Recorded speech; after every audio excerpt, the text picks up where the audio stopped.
उत्तर प्रदेश में शिक्षा भर्ती में एक और मोड़ जो है यहाँ पे हमें देखने को मिल रहा है। जिस तरह से आप सभी को पता है कि कुछ दिनों पहले जो है हमें ये खबर देखने को मिली थी कि वहाँ पे यूपी सुपरटेट का जो भी एग्जामिनेशन उसका उसके आधार पर ही हमारे उत्तर प्रदेश में अभी नए शिक्षकों की फाइनल मेरिट लिस्ट बनाई जाएंगी।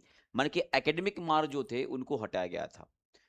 पर अभी जो हमारे बेसिक शिक्षा परिषद ने जो नगर क्षेत्र के लगभग 11,508 पदों का जो विवरण ऑनलाइन हमारे उत्तर प्रदेश शिक्षा सेवा चयन आयोग को भेजा है, वहां पर उन्होंने भाई साहब एकेडमिक मार्क्स का भी वहां पे उल्लेख किया है। अब सवाल ये आता है कि हमारा उत्तर प्रदेश शिक्षा सेवा चयन आयोग बोल रहा है कि वहां पर हम एकेडमिक मार्क्स को शामिल नहीं करेंगे, और वहां पर हमारा बेसिक शिक्षा परिषद जो है भाई ये बता रहा है कि वहां पे नियमावली के अंदर जो है हमारा एकेडमिक मार्क्स शामिल किया जा रहा है।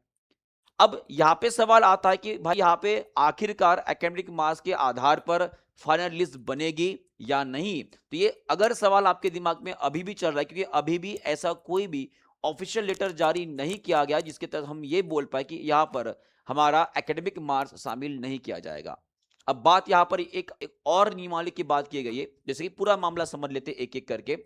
तो यहाँ पर यह भी हो सकता है कि अगर ये मामला और लंबा होता तो भाई हमारे नोटिफिकेशन में भी देरी हो सकती है। ठीक है, तो ये बात आपको समझदारी से समझाना ही पड़ेगा। ठीक है, तो चलो सभी चीज को समझते हैं। अभी क्या हुआ है ना मामला, कि आप सभी को पता है कि बेसिक शिक्षा परिषद ने, जैसे कि राज्यसभा में भी हमारे शिक्षा मंत्री ने बताया कि भाई इतनी इतनी वैकेंसी 12,000 के ऊपर वैकेंसी थी नगर क्षेत्र में, तो उसमें से लगभग 11,508 का जो अधियाचना है उन्होंने विवरण जो है उत्तर प्रदेश शिक्षा सेवा आयोग को भाई ऑनलाइन भेज दिया है।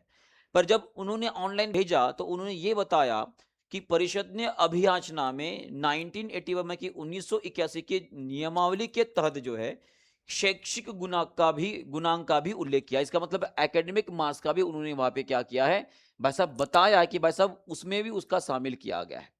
अब कहने का मतलब ये होता है कि यहाँ पे हमारा भाई साहब बेसिक शिक्षा जो परिषद है बोले कि एकेडमिक मार्क्स इसके अंदर शामिल है इस 1981 के नियमावली के तहत। पर अभी जब ये जो हमारी उत्तर प्रदेश शिक्षा सेवा चयन आयोग की जो नियमावली हमने बनाई भाई, उसके अंदर आपको बहुत सारे बदलाव देखने को मिलेंगे। उसमें से पहला बदलाव तो ये था कि केवल सुपर्ड के आधार पर ही आपका फाइनल लिस्ट बनेगा, और उसके साथ साथ भाई साहब इसके पेपर पैटर्न के अंदर भी बदलाव देखने को मिलेगा। जैसे कि आप सभी को पता है कि अगर कोई भी एक एग्जामिनेशन के तहत है ना, अगर डायरेक्टली सिलेक्शन करवाने की अगर कोई एग्जामिनेशन होती है तो उत्तर प्रदेश में वो लगभग लगभग 120 मार्क्स की होती है। हर एक क्वेश्चन आपका जो 3 मार्क्स का होता है, यानी कि 360 मार्क्स का टोटल आपका पेपर होगा।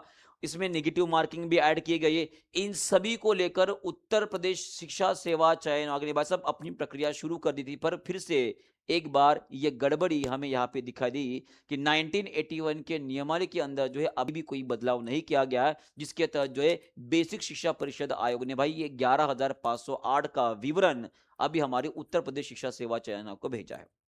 अब ये गड़बड़ी क्या हो चुकी है ये तो समझ में नहीं आया, पर एक बात ऐसी हो गई भाई, घर में लड़के की शादी है और माँ बाप को यही नहीं पता कि बस अब लड़के की शादी कब है।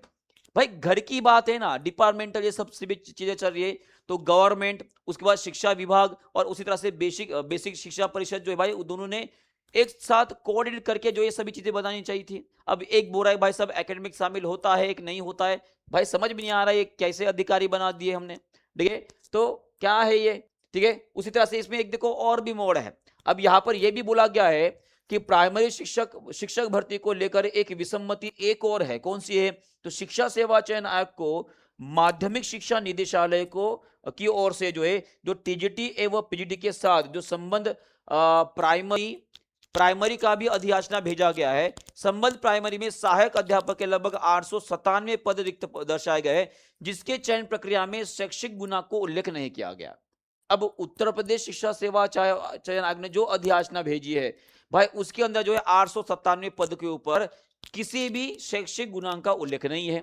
तो यहाँ पे ये समझने वाली बात है कि अगर कोई एक नियमावली किसी एक परीक्षा को आधार रखकर बनाई गई है। तो ऑब्वियसली जब कभी भी आप किसी परीक्षा के पैटर्न के अंदर या कुछ भी बदलाव करते तो ऑब्वियसली सबसे पहले आपको जो भाई साहब उसके अंदर बदलाव करना पड़ेगा। अगर हमारे भारत देश के अंदर कोई कानून हमें लागू करना है तो सबसे पहले हमें संविधान में वो चेंजेस करने पड़ेंगे, तभी जाकर ये पॉसिबल हो पाएगा। नहीं तो फिर से एक बार केस कोर्ट में चली जाएगी और वही भाई लंबा समय, फिर यहाँ पे कोई बूढ़े हो जाएंगे, किसी शादी हो जाएगी, कोई कहीं पर चला जाएगा, कुछ कुछ हो जाएगा। देखिए सालों तक वो केस लड़ते रहते हैं, फिर भाई साहब फाइनल हमारा जब ये आता है तो पता चलता है कि सब 5 साल सिर्फ जॉब बची है और अभी हमारा जॉब लेटर आया है। तो ये सभी बातें इन सबको समझनी चाहिए। और एक्चुअल में अगर उस बड़े पद औहदे पर अगर आप बैठे हो तो इतना तो कॉमन सेंस आपको होना चाहिए कि भाई साहब पहले उसके अंदर बदलाव करो, फिर अपना पैटर्न लागू करो। ठीक है, ये तो यहाँ पर आपको बता दिया गया है। और ये सब कुछ करने के बाद अगर ये यहाँ पर हम समझ में आ रहा है कि ये सब कुछ अगर हमारे बहुत ही स्मूथली अगर हमें चलाना है और हमारी आने वाली शिक्षक भर्ती को बिना किसी रोक टोक के, बिना किसी रुकावट के एग्जामिनेशन लेकर, फाइनल सिलेक्शन मेरिट लिस्ट लेकर बनाकर जो है अगर बच्चों के हाथ में जॉब देना है तो सबसे पहले उनको नियमावली के अंदर जो संशोधन करना पड़ेगा। एक तो उत्तर प्रदेश शिक्षा सेवा चयन आयोग को करना पड़ेगा, नहीं तो बेसिक शिक्षा परिषद को 1981 के नियमों के अंदर परिवर्तन करना पड़ेगा, तब जाकर ये पूरी की पूरी प्रोसेस सही ढंग से हो पाएगी।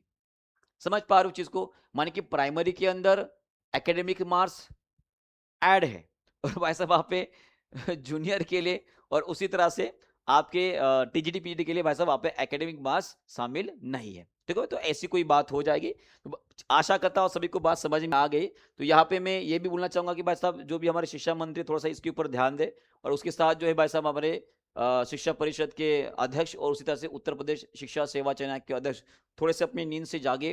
और भाई साहब ये धांधलियां जो हो रही है ना, वो उसको रोकना मतलब आपका सतर्क होना बहुत ज़रूरी है, क्योंकि बच्चे बहुत सालों से राह देख रहे हैं।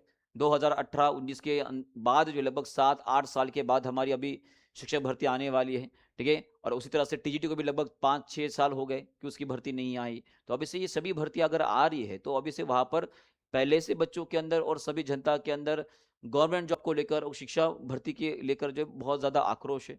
तो आपकी ऐसी जो बिहेवियर बोलूँगा ना, वो शोभा नहीं देता है। ठीक है? बाकी आपकी मर्ज़ी रहेगी। सभी बच्चे इस वीडियो को लाइक करेंगे, शेयर करेंगे और एक बहुत अच्छा कमेंट उनके लिए ज़रूर लिखेंगे ताकि वो भी थोड़ा जागरूक हो जाए, अपनी नींद से खुले कि भाई बच्चे चाहते हैं दिल से कि हमारी भर्ती आए, स्मूथली चले और जल्दी से उनको जॉब मिल जाए। ठीक है? चाहते हो तो कमेंट बॉक्स में लिख देना, उनके लिए अच्छा-सा कोई एक सेंटेंस लिख देना ताकि भाई वो समझ सके कि भाई साहब हमसे गड़बड़ी हो रही है और हमें जो है सही सतर्क होकर जो सब सब पूरा का पूरा काम करना ज़रूरी है। और उसी के भर्ती तो हमारे आने वाली, तो पढ़ाई तो हमको रुकना बिल्कुल भी नहीं है।